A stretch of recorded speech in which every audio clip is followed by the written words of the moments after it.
I am disappointed because this has been my cursed playthrough. Hey there everyone, I'm Zylu, and welcome to Hyper Light Drifter.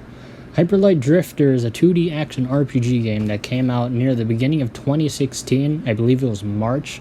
It was rated very highly and is available on these platforms. I bought the game on my iPad for an amount that I can't remember, but it isn't that much. I got it on mobile. Most games on mobile are typically reduced in price by a lot, so it's fine. It's manageable. Now, this commentary is made about a day after my 5th attempt of recording this game. But how do I mess up these sessions 5 times? The first time I messed up was understandable. I just watched the opening cutscene that I forgot to keep in, but it's fine. The game is over 5 years old by now. Played through the tutorial and ultimately wandered in the wrong direction. Understand that this game has no dialogue from what I've been told. The only explanations are via images. I also have no experience with this game. I have never played it besides my 5 failed attempts of exploring parts of the same area. However, after about half an hour of playing, I realized that I just wasn't recording the first session at all. So I spent a while just talking to myself and probably sounding like a crazy person to my neighbors. For my second attempt, I realized that I was supposed to travel north from the context clues the game was giving me. Maybe. I think that I am doing this right. Also, this is Pompadour Ferret, Blade Master, best character in the game, by the way. Anyways, I was recording for about the same amount of time as my first attempt before ultimately checking how I did. Only to realize that my microphone was off, so I just wasted my time, but again. And honestly, I'm glad because I spent most of that time dashing off the mountain because I was very bad at the movement in the game. Almost died several times from the fall damage, and it was pretty embarrassing, so I'm just happy that you're not able to watch the worst of the worst gameplay of me struggling to scale a mountain. Third attempt. A few weeks had passed, I made sure my mic was on, did the tutorial section again, played for around 40 minutes, explored way more than I did previously, and I was finally getting ready to upload my first part of this playthrough. Begin the start of the curse of my playthrough. After all that work, my game audio was a lot louder than my mic audio. Disappointed, I just deleted the footage again, put the game on standby, and months went by before I attempted playing this game again. I was just so done with all of these troubles that I had. I know 2 of these troubles were just my fault because I was being stupid and wasn't checking my resources. But it's fine. I don't know. I was just upset with myself at that point that I didn't want to just make the attempt to record making content for Hyper Light Drifter again. It was a time. About a week ago from this voiceover commentary, I worked on my 4th attempt, explored a bit more, understood a little bit more about what my objective was, recorded for almost an hour just to be met by the same result. The game audio was too loud. It was drowning out my voice regardless that I had lowered the system volume on my iPad a little, because I assumed that would help. Alright, I thought just lowering the volume on my iPad would help. It made sense in the moment.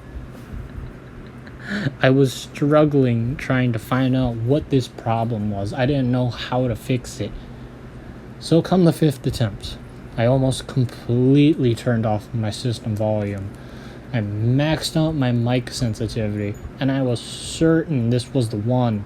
I beat the entire northern section of the map, which you're currently watching. Well, not all. There's still one door I need to go back up to. I was prepared that this was the run.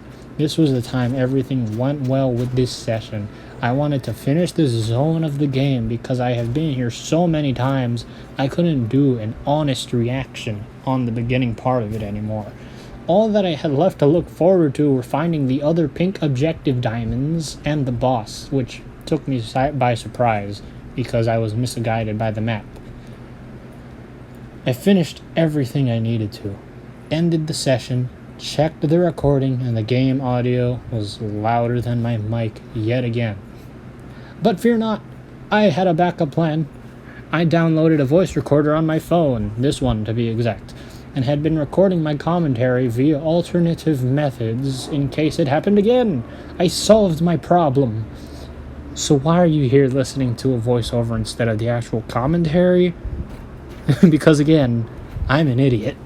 I didn't save it properly. I closed the app, and when I went to go open it and check it to send it to myself, it was gone. An hour of commentary was also gone because I wasn't used to how this application worked and just trusted it would be saved on my device for easy access. Which, honestly, kind of dumb. I was just taught never to trust technology ever. I just do a lot of things manually, and I just kind of ignored myself, so you know what? I deserve it.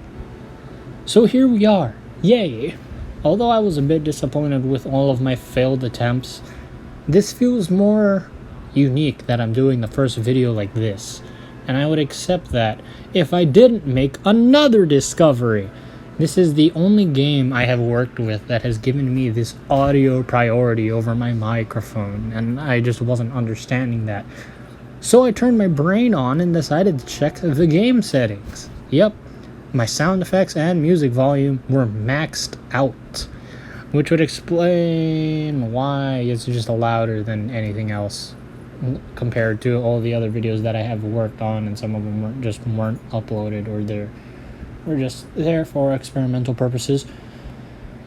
I'm really hoping that this was the issue. Editor's note: it was. Thank God. And that I just forgot to lower the game volume via its settings. I'll conduct an experiment on it on the next day or so, which I said I already did. If I'm correct, then yes, I'll finally be able to do a normal commentary without all these extra steps. If I'm wrong, however, and Hyperlight Drifter is just cursed that prevents me from recording all this stuff properly, I'll just use the application on my phone, save the file correctly next time, and then I edit accordingly. I really am enjoying this game, everything about the art style, the combat mechanics, the level design, even the gruesome little details that will leave me scarred, such as by being crushed by giant blocks, or accidentally beheading enemies, because I never expected the developers to go that far into designing their sprites. I'll get this stuff figured out, so don't worry about it, and I look forward to making the second part of the series. Alright. Nightman is also found the sacred diamond, and then was attacked by his inner demons. Alright, so I kind of went through that explanation a lot faster than I expected I would. I'm probably, because I had this whole explanation script just written over here on Telegram, explaining the whole process of why I messed up so much, and what, actually, okay, no, the thing that I wrote here initially at the end just isn't here. I think I probably forgot to write it, but that's beside the point. I ended up speaking through that script a lot faster than I thought I would have. And now I just have all this extra footage to crop through. And just without that, I just, have all of this footage. And I'm trying to decide that if I want to commentate over everything here or not. Because here was my first interaction with the Birdman Mage, which I found out was very easily defeatable because they only has 2 health. But the problem is whenever you fight them in groups, because, oh man, there he goes. I forgot he did that. Just kind of jump off stage. But solo, these guys are fine because it takes a while for them to charge up their magic before they shoot a very short beam at you in one direction, so it's kind of easy to dodge. The problem comes when there's more than one of them and they all just start charging their magic at once and they're not standing close enough to each other for you to do a multi-hit with your sword. Like up here, you have multiples of them, and here I am just going back and just slashing at them. Those guys, that was a horrible example. All of those guys just kind of stood together and let me hit them all at once and just easily cleared them out. And I'm not sure what that is, I called it the skill cheese because I just imagined like tiny little squares of cheese, and when you collect all 4 of them, you get what is essentially a skill point. When you collect 3 skill points, you can unlock a sword skill or a movement skill down back at the town by Ferret Boy, and honestly, I forgot who the second person was. I may have forgot to talk to him. Or I don't know, I was kind of too busy looking at my script while I was talking. Maybe I did go look at them. Maybe I did just run straight up the mountain.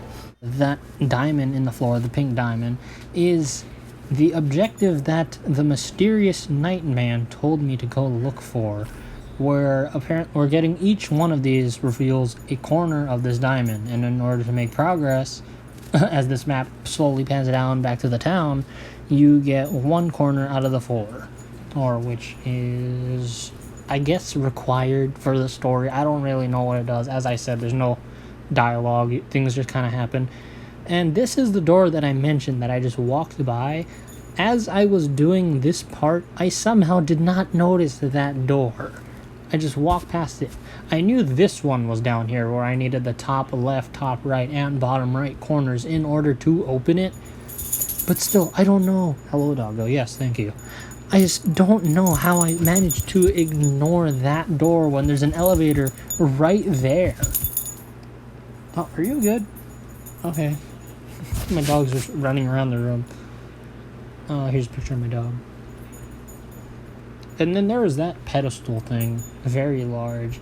The map indicator showed that the boss was right there, so I was assuming that I had to find each of the magical corners of the diamonds in order to get to the boss section.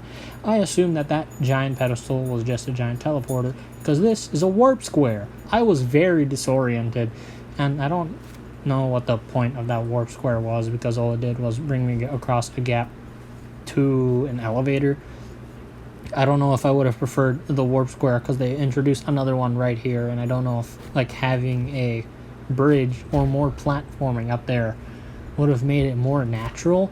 Anyways, there's another warp. I get into a fight here. I get hit in the face because I forgot to dodge, and I get hit in the face again because I am just bad at dodging this game.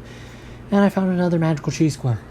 Okay, these traps, yep, that's the one. I don't know why. I was very bad at dodging these square traps, and I think in standard mode, you have infinite lives. It's just whenever you die, you get set back to a certain checkpoint, and you lose progress of everything that happened on the way where you die, meaning you have to fight everyone again, and you have to pick up all the experience points you need to again, and which I think is fair. Here, makes sense. These traps, I struggled on these traps way more than I should have later on, and I hate to admit that. Oh yeah, I forgot, there's another warp there, but I never went back to check on what that did. Here was a bit more reasonable trap. A birdman got squashed between that one, which honestly, I don't even know how. That trap is just destroyed. I don't know how he got in there. But yeah, this first time I did this the first part I did this, these bird guys came to attack me. I finished them off, and then I went back to the warp because I didn't realize that killing all of them just opened the path to the elevator, which I almost got shot in the face again. Also, are those punching bags? I don't know, they seem a bit too mechanical for me. And then there's this guy, big old, I don't know what he is. I was going to say Bigfoot, a mossy green Bigfoot, but there's another one down there in the bottom right corner around that hall. Also, I'm trying to think if I died in this room or not. The answer was yes. So, after I actually go through this puzzle trap timing thing, like a normal person without just messing up, that was probably one of the easiest rooms, and I'm surprised I died. Actually, no, I'm not surprised. I'm just bad at this game. Oh no, I'm having PTSD. I remember I died a lot more in this room than I would like to admit. No. Also, that was the first time I realized that there's a skill point in that corner. experience point, skill point, I don't know. You get 4 of them to get a skill point, so I'm just gonna, I don't know what to call it. Yep, there's my death. There's my first death in this room. I'm gonna just speed this up a bit. So as you can see here, I have respawned. I have doubled the speed of the footage. I am getting ready to progress in this. Oh god, I forgot. Whenever you respawn with half health.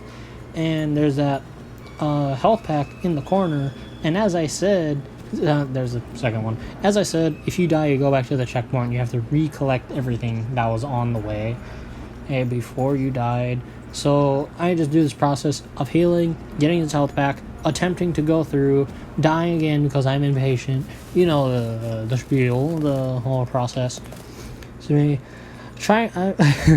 was trying to look in my settings if there was a way to keep a dynamic joystick instead of a static one instead of a dynamic one, so I could keep it in one place and just move it around instead of it appearing every time I put my finger on the screen. I don't know. I prefer my static joystick over anything else. Here I am dying again. Over there, heal, picking up the health pack, almost dying before I get through. Dying again because, tradition. Respawning, dashing, healing, picking up. And I think this is the one that I wait for the cycle. No, I just go through, but it works this time. Alright. I think this one I wait for the cycle. Left, right, left, then double. Yep, and then I decided to wait for the double since that has a longer pause. Activate this, drop down the gates, and then I just run through and hope I don't die. And I have made it to the next section. With more bird people. This was a combat room, or a test of strength, if you will. Getting attacked by endless waves of monsters. Not endless. I didn't mean endless. I continued. If it was endless, I think I would have cut this footage by here. But as you see, more bird mages come in, and the more I kill, the more of them spawn in. Here I am, just swinging my sword. Honestly, that is just the entirety of my strategy during this segment. I just kind of run around and swing my sword, and I see me using my gun. I did misunderstand how the gun worked. I didn't realize that... I realized that I had a limited ammo gauge, the pink squares in the top left directly underneath my health bar. I didn't realize that I could just use my gun as much as I need to. Because every time you slash someone with your sword, you regain 1 energy for your gun. It's cost effective. That's the right term, right? It's effective to just alternate between your gun and sword because you're going to constantly be gaining energy for it. So why not? If there's an enemy who's just kind of sitting back away from you, doesn't want to interact with the gunfight, you should use your gun. When they get closer, use your slash. You will gain that energy. You can use your gun again. I eventually did learn that. I started utilizing both of my weapons effectively, and then I think I started to play a bit better with my combat. Also, that waypoint, fast travel point, every time you interact with it, you regenerate both of your health and your gun energy. Here I am trying to figure out which diamond I need to go for next for the next corner piece. So, when I came back to explore this section of the staircase, I just realized I didn't go all the way down. I just kind of stepped on the warp and immediately left into the next section. So I proceeded to walk into this corner for some reason. I was probably confused, as I usually am. Anyways, yes, more platforming. Oh, and I just fell off the mountain. Here's the cool mountain titan that died here. Robot titan. Yeah, for some reason the titans are just robots. Upon entering this second dungeon, I noticed that the corner of this room looks a bit off, and then I discovered, yes, it's a secret room with more experience in this corner. I have now acquired my second skill point of this playthrough. Wait, yes, okay, wait, hold on, my brain just died for a second. I didn't know what I was saying. And I run down this corridor. I noticed my first gun enemy, which he's not very good at it. The mages are a lot more effective with that. And this is where I started to learn more about the gun unit, besides getting shot in the chest by them willingly, of course, because I felt bad. But this is when they added 2 gun units with a disappearing floor. I realized that the gun units each had 2 HP, so they literally have the same amount of HP as the bird mages, but with a slower projectile. And then I ended up walking into another room full of mages and 1 gun boy, which I then phased through his bullet, and then I realized if he's dedicating his aim to one spot and he shoots, he will not turn around. He's gonna shoot his shot. He's gonna dedicate looking at that for like another second. And then I realized that they probably have some of the easiest attack patterns I've ever seen in this game so far. Yep, there I go. He just kind of aims. I just roll past him. And then I proceed to roll into his gun, where he proceeds to then shoot me in the face. But you know what? It's a video game, so I don't die. I almost die here because of the mage. The minute you sit in the corner, heal, and then I regather myself as I slowly just attack these gun boys, because they don't really pose much of a threat. And I did find this dungeon in particular interesting with how they handled combat control, because the more that you fought enemies, more tiles in the floor would either retract or raise themselves to alter your pathing and your strategy a little bit. And that wall looked suspicious, which is why I was rubbing my face against it, because I thought it was going to be another secret like the beginning of the dungeon was. But this is when I realized that the combat in this game would turn out more interesting. Instead of just running around in a certain area, the more enemies that you fought would alter the battleground, which was just amazing. And I didn't realize that physics, I can just kind of throw a dead body down there if I just defeat them in combat. But I was just fascinated by the fact that the more enemies you defeat, that the whole battle arena would just change on the spot, both changing your strategy and enemy strategies.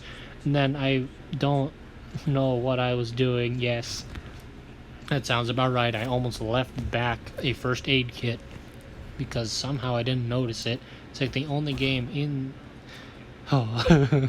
it's the only box in the game that has a cross on it. And it's very obviously green to signify that it heals you. This was an interesting area because it was just kind of walled off. There's just a limited amount of enemies.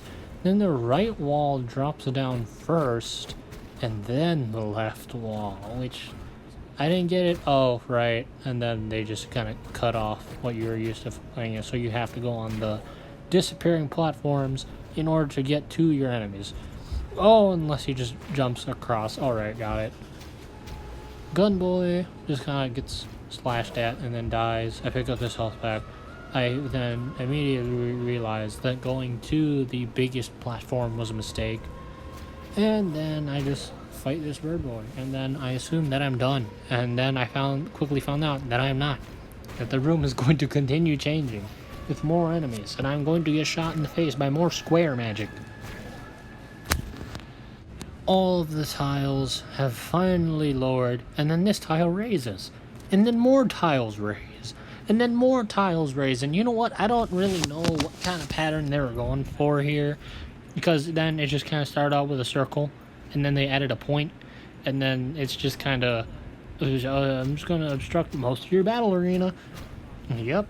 That was a new enemy. And I wasn't quite sure what he did. Because he just kind of shot the wall. And then this is when I realized that he had a tracking rocket launcher. And that did a lot more damage than I was expecting. He has 5 hit points. But doesn't really shoot his gun very much at all. No, he just kind of shoots it, wanders around. And then if you decide to contest him, he just kind of dies. Then I realized that there was one more enemy here. Because he just never approached. He just decided to stand by the other door. And you know what? I probably should have expected... What? There's the giant Titan arm... Oh, okay. I did not notice that was there the first time I was playing this. I don't know how I managed to miss that detail. I thought it was just a wall. I didn't realize it was the Titan's arm. Anyway, other corner piece. Let's go. Which corner was it? Okay, why am I saying which corner this was? This is obviously the bottom right. And then at this point, I just go back down to the doors that I saw earlier. And hey, look, here's the doors that I saw earlier. Now, when I was told that the scary boss man indicated on my map was at the top of the mountain by the pedestal, I was not expecting that this door where I needed to get 3 out of 4 progress to get here would lead me to this very dark and burned down, assuming church. Yes, there's another giant altar here, staircase, and then I was just running through. I was not realizing that this was building up to the boss fight. I did not expect the boss fight to be down at the bottom of the mountain when the indicator, I don't know how I messed that up. I was not expecting that the indicator at the top of the mountain for the boss was going to be near the middle point behind a locked door. Alright, after I get through these enemies, I foolishly try to go left without realizing that there's a barricade there, but I did find a health pack, so you know what? That is perfectly fine.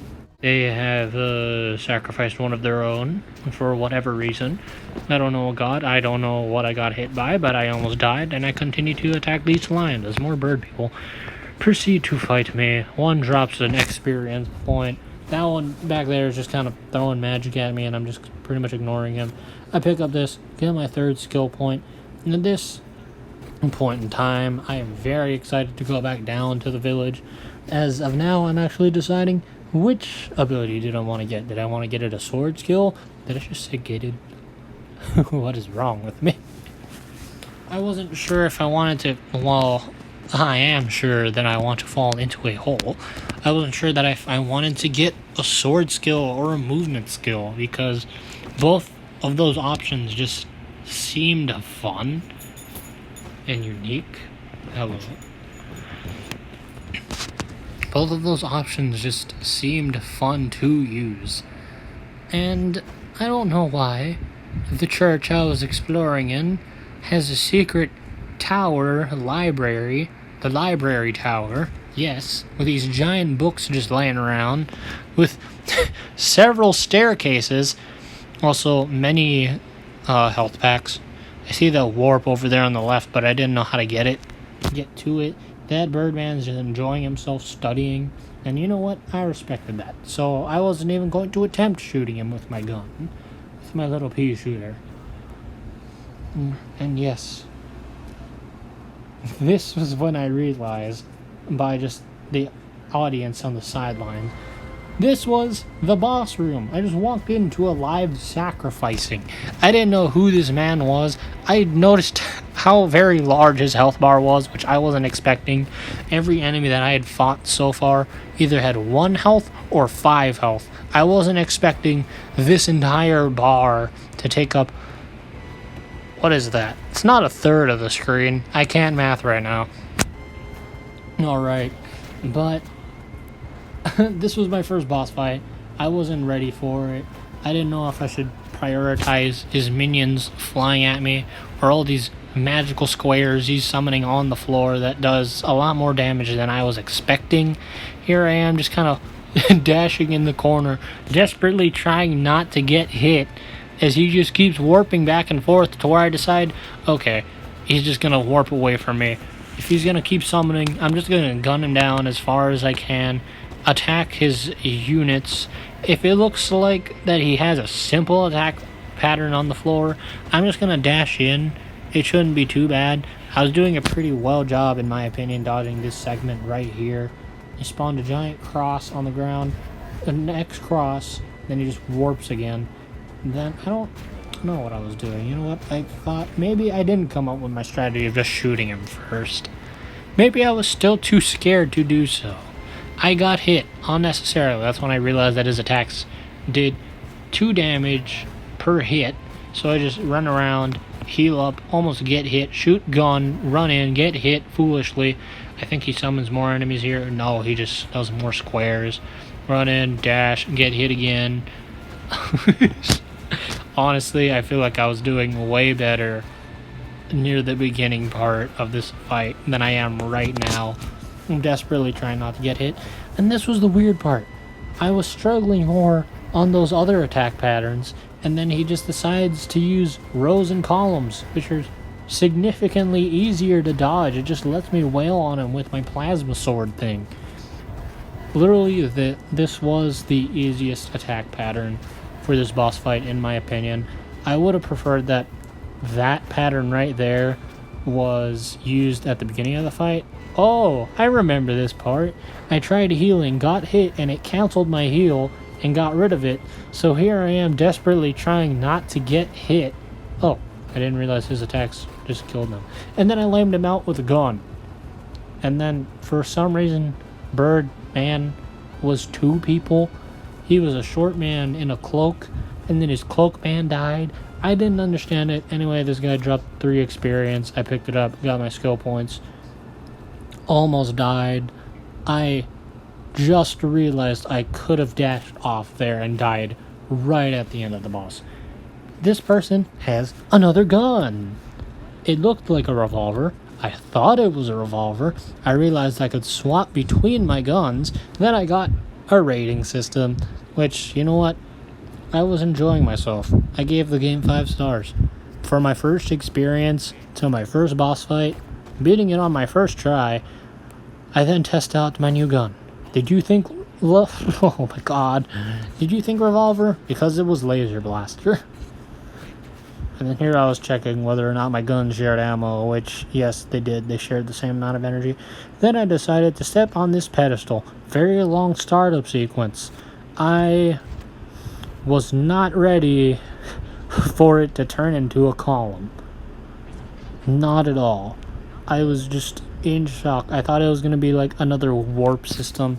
A pedestal that brought you to like a secret area with... I don't know. I was thinking very Legend of Zelda vibes. Then I got the pedestal little indicator here. I was satisfied, and then it kept glowing. I honestly thought this thing was gonna explode on me after I have activated it. So after making this much progress, I decided that there was only one more thing to do. I needed to check on the last part of the diamond in the northern section. But before that, I wanted to use my skill points. My skill points that I have totally deserve. I had them. I wanted to get something. I wanted to check the progress in town. You can see the corner pieces that I got and the column. I find it cute that it's just so tiny in the town square. And then when you actually go to see it, it's just this giant block. I come in here for a sword skill. I look through my abilities. Giant sword slash. Promising. Deflect bullets. Nice. And then for the third ability, what was it? I think it was a dash slash. Yes.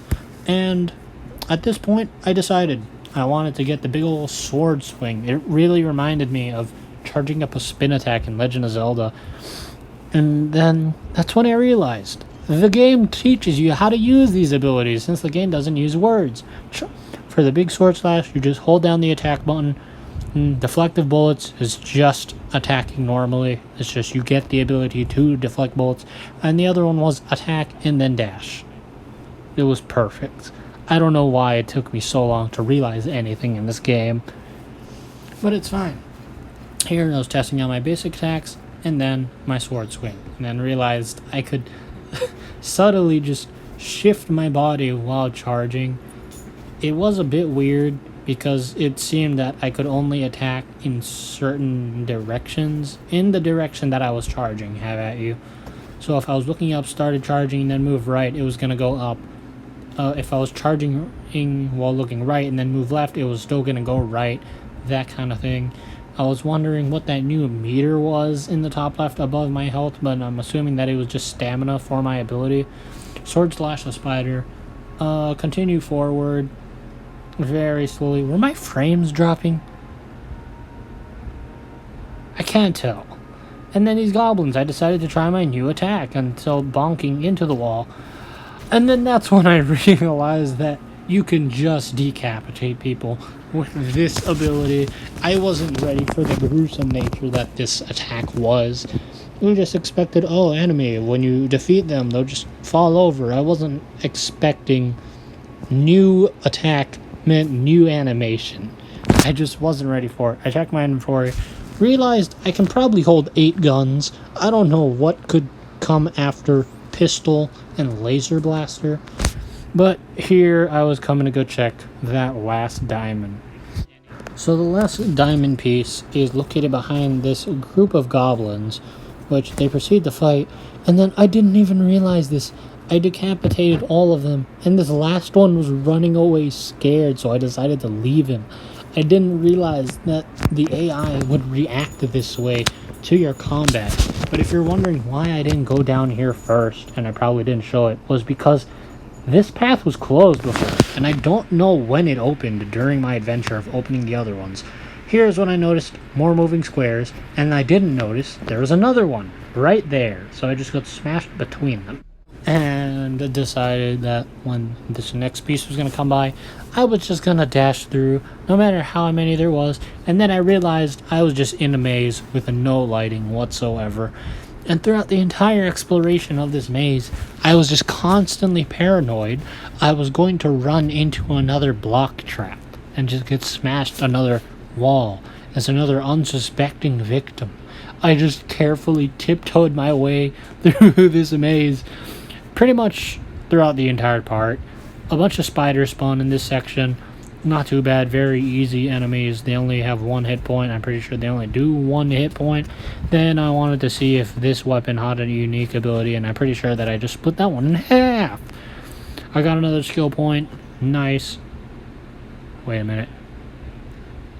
I feel like I've died in this section. I feel like I've forgotten to get that skill point. Oh no.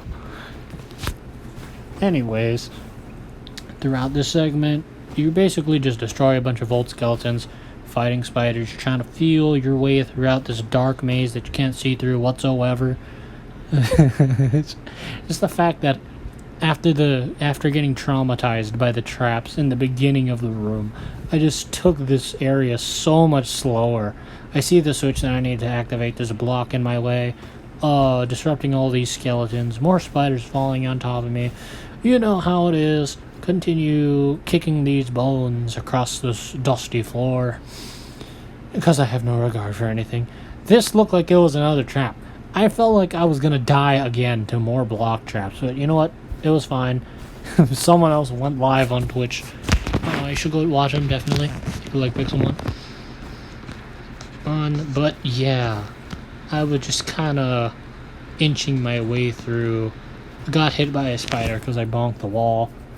I finished off this spider, slayed him, opened up this activation switch, and then I started backtracking to the other area where it was blocked off room of skeletons, because that was the only other place that I saw, and I wasn't going to walk throughout the entire maze just to see if the other path opened, because, well, I kind of ignored it. And then my paranoia finally came back to haunt me. After getting ambushed by more spiders, there's another block trap, and I didn't know if I wanted to trust going before it or after it, so I decided to go after it. I decided to go after it for some reason, and was immediately smashed by the wall, as traditional. So after spending another several minutes trying to get back here, I was still paranoid about this trap. I obviously couldn't make it if I went after the giant block. So I decided to trust it, and what do you know? The only block that has not killed me in this game. So far, that is. So I continue on my way, destroy more skeletons, disrupt more bodies. You know how it is. It was the only way. Hey, it's the only way. They were obstructing my path. I have a sword. I needed to find this next piece. I got ambushed by more spiders, but you know, as I said, they have 1 hit point. They all just kind of die. Find the last piece, I open it, and I have finally collected the entire diamond of the northern portion of this map. Yes, I completed it. Completionist mode activated. I didn't even know if I needed that. And then I just start coughing and starts reverse raining in here for some reason. And then I am welcomed once again by my sleep paralysis demon, which then smashes me and ends my existence. To where it starts playing the cutscene from the beginning of the game again that, as I said, forgot to show off. I saw the power of the glowy diamond, held back by the darkness, blackout, wake up, these weird little lizard shadow dog things glitching from the Matrix. Oh, it's a crow. It's a bird dog thing. Okay, you know what? I've just had about enough of this room. So I did it. I finished the top portion of this map. I was satisfied. I was honestly thinking I was done. I thought my recording was perfect, and when I ended it, it was not. I was exploring the starting section again, saw this weird thing in the corner that I didn't realize was a light switch, thanks to my floaty cactus friend, and then I look at the table again. And this is when I realized that the game was probably telling me to go north, to find the diamonds in the ground, to collect the corner pieces to make progress. I completely ignored the fact that the game was telling me what to do right at the beginning, but because no dialogue, I didn't know what it was showing me. I just saw something on the table. It made sense when I got there. It's fine. I feel like that's the experience that the game wanted me to have. And that was it. Thank you so much for watching, and I'll do better next time, I promise.